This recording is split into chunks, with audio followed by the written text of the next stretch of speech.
On behalf of myself and my co-organizers, Maria Susano and Rui Peixoto Carzozo, welcome to the second international workshop on artificial intelligence for equity, where we are particularly focusing on the idea of modern indentured servitude. And we should say thank you very much to all the organizers of ISTAS, in particular, Heather Love, for giving us the opportunity to hold this workshop in association with ISTAS, which I'd say a lot of thanks to a lot of people behind the scene who have made this technologically possible, including Zach Henderson, who's here in the background now, but thanks to all those people. And I should say it's also become increasingly conventional to open a workshop with or a conference with an acknowledgement of country. And so I would like to do that. I would take the opportunity to acknowledge the traditional owners of the land wherever we are. As I understand that we're obviously distributed around the globe. I want to do that as an appropriate gesture of recognition for the traditional owners of the land who are hosting the events and the people who are attending that event. During after the pandemic, when we've had this prevalence of virtual events like this one, it is quite likely someone somewhere will be connecting from a land which no longer belongs in a very purely basic or legalistic sense to the traditional keepers rather than the owners. Therefore, the acknowledgement of country serves a significant purpose in, I think, in raising awareness and drawing attention, frankly, to some deep injustices that persist to this day. And we can only hope that they will be redressed. But an honest appraisal of history and an understanding of where wealth was extracted and privileged is established is an important prerequisite for establishing a more equitable world. And there was an article in the newspaper The Guardian this morning about my institution, Imperial College, having a look at its history. And one can even see, you can start with the name of the college itself and where its advantages came from. If it were at all possible on a different scale, we can think of the same way about data. So it would actually be quite good if whenever a client connected to an HTTP server, or indeed any app connected with a central server, the server responded with a corresponding acknowledgement of ownership of data, if you like. So along the lines of, before we begin our HTTP session this morning, I would like to acknowledge the traditional owner of the data which is being transferred, and that is you. Yeah? And I will respect the all rights to privacy, identity, location, attention, and personhood. Yeah. So the analogy I'm trying to pursue here is that the idea of Indigenous people owning land is, in some sense, it's akin to asking what's north of the North Pole or what is outside the universe.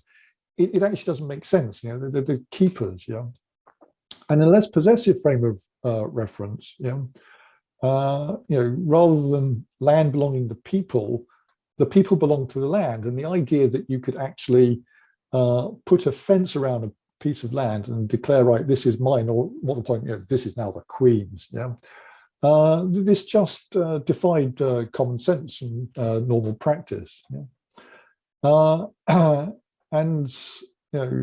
This inversion of a natural relationship is informative, actually. If we think instead of land, we think of data. And especially in the context of humans making a transition from being a data processor to both a data processor and a data generator. And by a data generator, I don't just mean by creating works of mind or as a product of conscious creativity. I actually mean, every action that someone takes, and in particular where a user's attention is given, which can be tracked by eye gaze monitoring, or with whom they've been in contact and where they have been, and even what they're thinking or feeling through sentiment analysis or anything like that.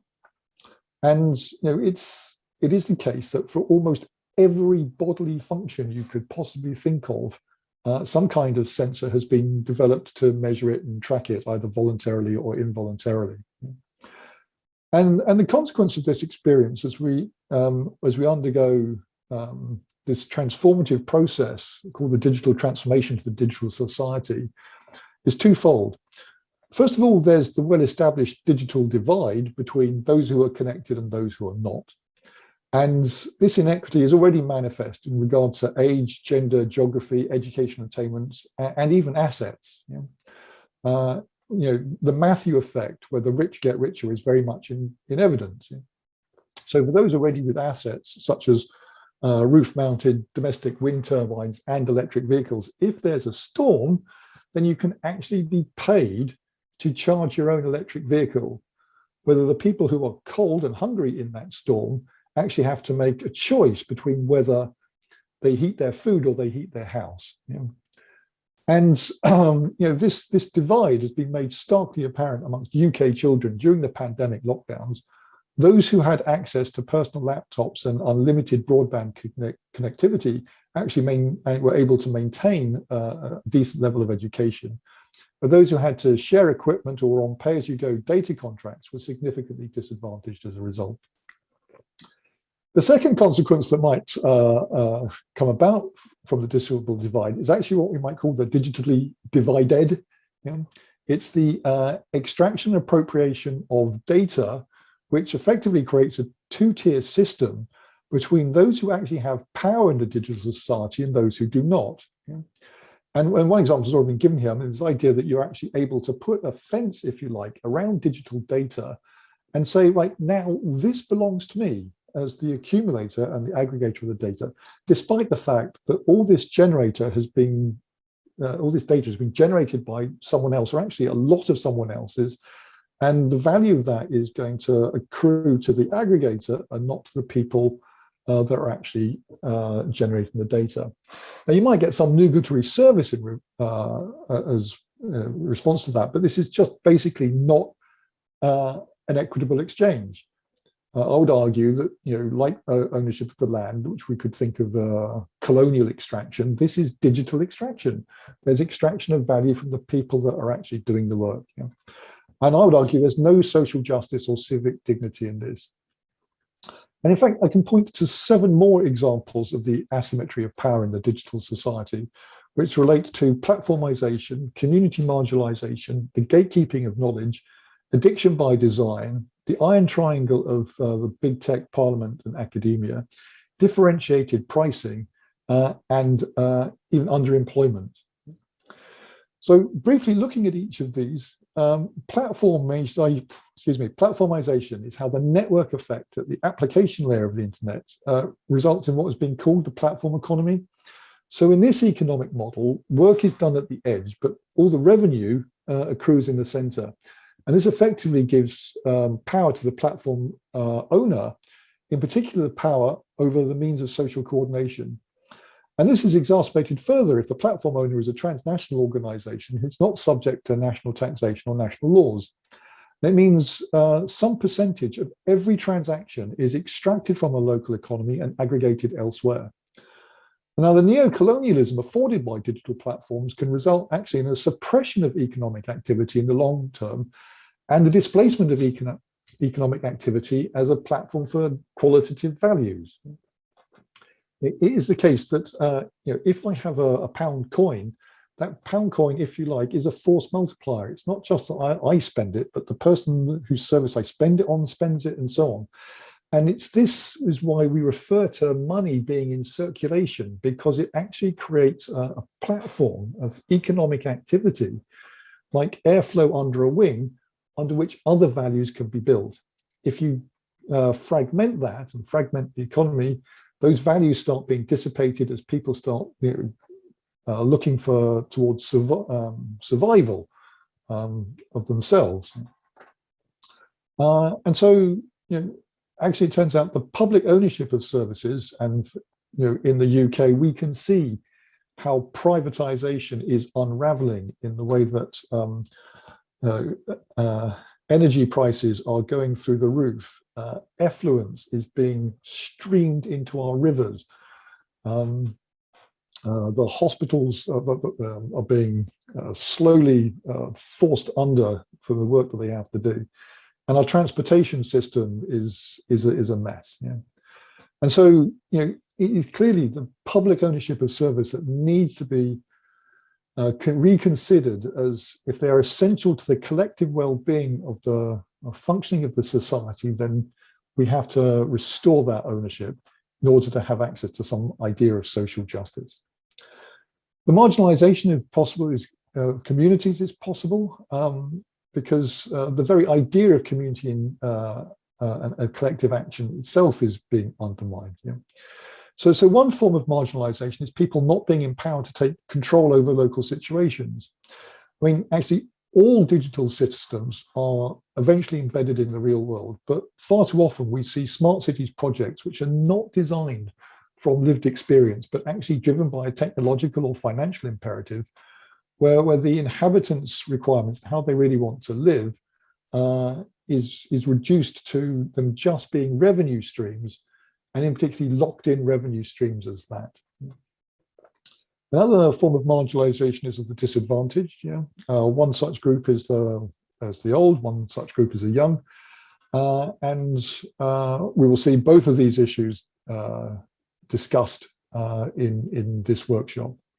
But for the young, we can see that the diminution of their education in critical thinking through the archiving of their youthful indiscretions and onto digital dependence through persuasive and even persuasive technologies, they are rendered powerless on two fronts, both in terms of their privacy and in terms of their attention. And as a data generator, a person should have the right not to be observed, but also a person should have the right not to be remembered as well. And social media archives have become the equivalent of dustbins for mudraking journalists looking for compromising material which can actually threaten anyone's career prospects. And as a data process, of course, a person should actually have the right not to be interrupted, the right to focus their energies, and their attention, this bit being the bit that belongs to you, on socially productive purposes. And as a third example of the asymmetric power in the digital society, we observe an increasing use of psychology, neurobiology, and neuroscience in creating addiction by design. A fourth example of power asymmetry is the gatekeeping of knowledge, which has shifted away from the traditional gatekeepers like the universities and the mainstream press. While this has had some beneficial effects, arguably, such as the creation of Wikipedia, there have also been some degenerative consequences too. And one is the dual ownership of information sources and information reporting.